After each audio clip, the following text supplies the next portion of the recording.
Hey guys, how's it going? CoderMan here. In today's video, I want to talk about not starting too many things and not being involved in too many things at once and why that can be detrimental to your overall success.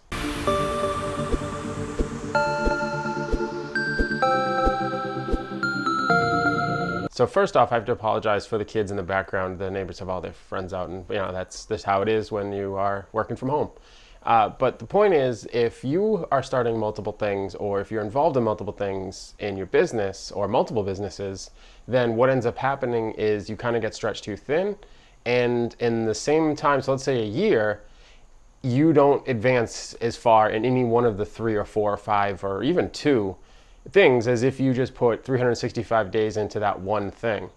And the reason for this is because the starting and stopping. So when you start something new, there's a learning phase, there's a ramp up phase, there's, kind of, if you're going to systemize it or if it's a product, there's all these different things that you have to do that every single one of those has to be. So let's say you're going to start a web development company, and then you're going to start an app company that's going to build a specific product, and then you decide, hey, I got a little cash, I'm going to go get into real estate investing. And what ends up happening is you kind of just get spread through too thin, and you just don't make any strides in any of the things that you're working on. Now, I picked those 3 as an example because, as I always do with these videos, I use it as my personal experience or my personal life.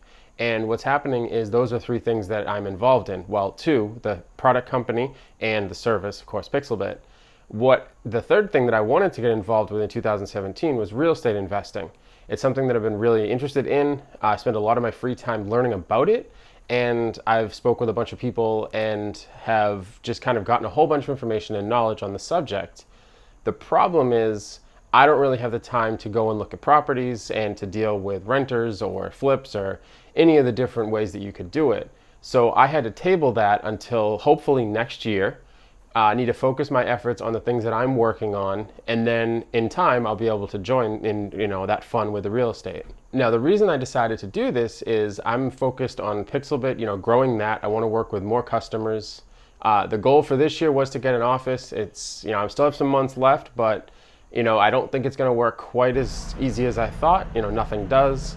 So that's a 2018 goal. Like I said, it is still this year, but we're going to see how it goes in the next couple months. I may have to push that off to 2018.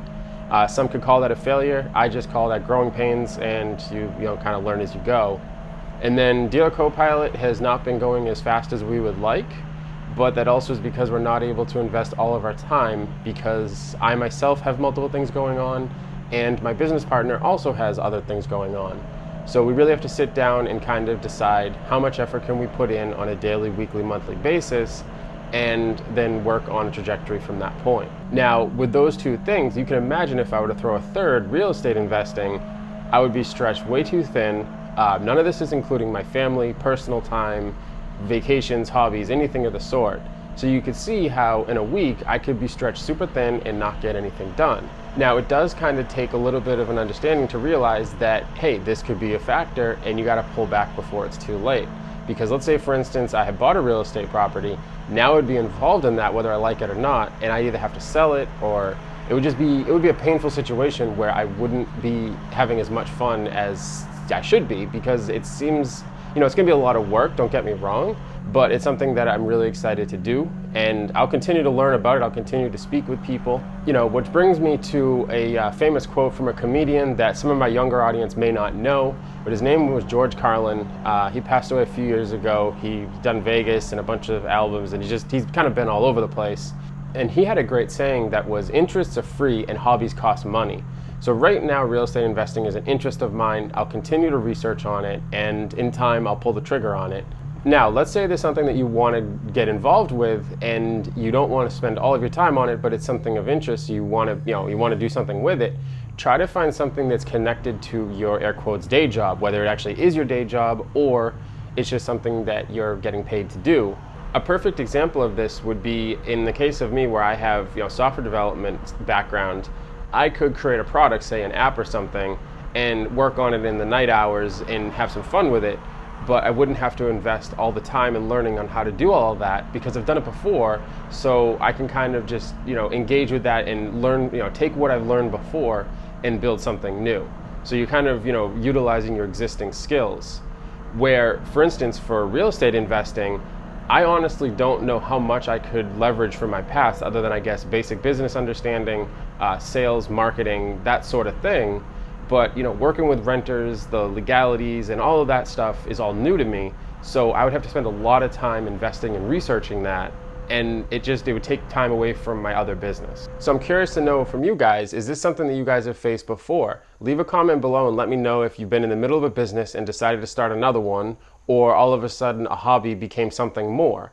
You know, believe it or not, YouTube was actually just a fun little thing that I did, and now I take it really serious. I want to help tons of people. I want to give back to the community. I want to, you know, learn from other people. So it's become a lot more than a hobby. I've invested time, or excuse me, I've invested some money and I invested a lot of time. And realistically, have I seen an air quotes ROI? I don't know. You know, I do get paid through advertising at the end of the month, but it's pennies. So, you know, I've invested in cameras and lighting and stuff like that. So, I mean, it's kind of a wash right now, but I've learned a bunch. I've engaged with a bunch of great people that I otherwise wouldn't meet, and I'm having a lot of fun doing it. So as always, appreciate the support. Please leave a comment below if you have any questions on the topic, or like I said, definitely let me know if there's a business or something that you were involved in that you had to get out of, or you were able to leverage your existing skills. Like this video, please subscribe if you're new here, and I'll catch you guys in the next video.